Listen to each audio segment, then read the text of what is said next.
북한에서 마약 사용의 심각성이 갈수록 커지는 가운데 가정집에 마약 제조 기구를 차려놓고 4kg의 마약을 생산 판매한 북한 여성이 북한 사법당국에 체포된 것으로 확인됐습니다. 수도인 평양에서도 마약이 확산되는 등 북한 내부에서 마약이 단순히 범죄가 아니라 사회 전체에 악영향을 미치는 중대한 문제인 것으로 나타났습니다. 샌드뉴스레터 팀이 2021년에서 2022년 북한 당국이 제작한 주민교육 영상을 확보해 이 같은 사실을 확인했습니다. 영상에는 북한 내부에서 이뤄지는 마약 제조와 밀매, 사용 사례 등이 구체적으로 공개됐습니다. 영상에 따르면 함경남도에 거주하는 가정주부 김옥금은 과거 2차례나 마약 제조 및 밀매로 적발되었지만 북한 당국은 그에게 관대한 처벌과 개진의 기회를 주었습니다.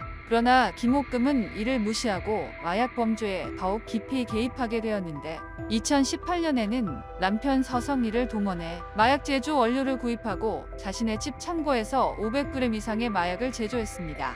북한 사법당국에 따르면 김옥금은 2017년부터 2020년까지 20회 이상에 걸쳐 심호열과 브로커들로부터 수십 킬로의 마약 원료를 받아 약 4kg 이상의 마약을 제조했다고 합니다.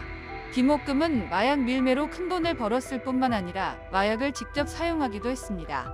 영상에는 함경남도 검찰소가 2020년 5월 20일 김옥금에게 발부한 체포영장과 김옥금의 사진이 공개되기도 했습니다.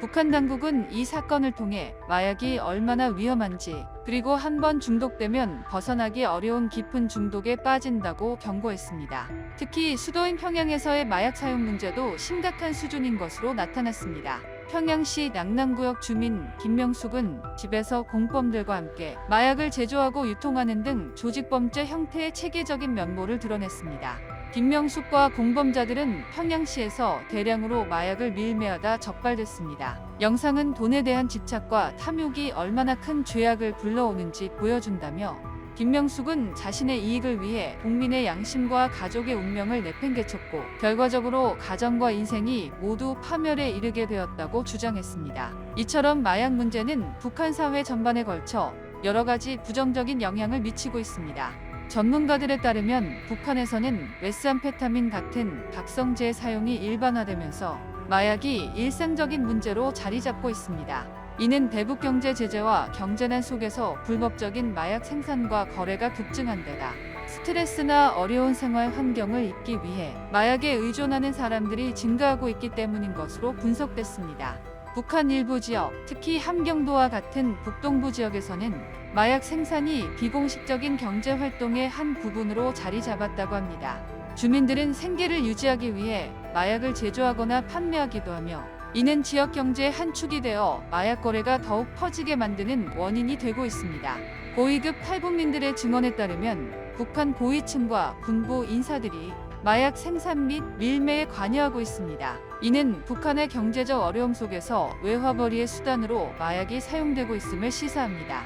특히 외화벌 이용 마약이 중국 등지로 밀수되면서 국제적인 문제로까지 번지고 있습니다. 북한 내 마약 중독자 수 증가는 사회적으로 많은 문제를 야기하고 있습니다. 마약 중독은 개인의 건강을 악화시키고 가정폭력이나 범죄율 증가, 노동력 감소 등 다양한 사회적 문제를 초래하고 있습니다. 특히 마약 중독은 가정 해체의 원인이 되기도 하며 중독 상태의 부모가 자녀를 방치하거나 가정 내 폭력으로 이어지는 경우도 빈번하다고 합니다. 청소년들 속에서 마약 접근성이 높아지는 것도 문제로 제기되고 있습니다. 경제적 어려움 속에서 일탈과 탈출구를 찾으려는 북한 청소년들이 마약을 쉽게 접하게 되고 이는 장기적인 사회적 문제로 이어지고 있습니다.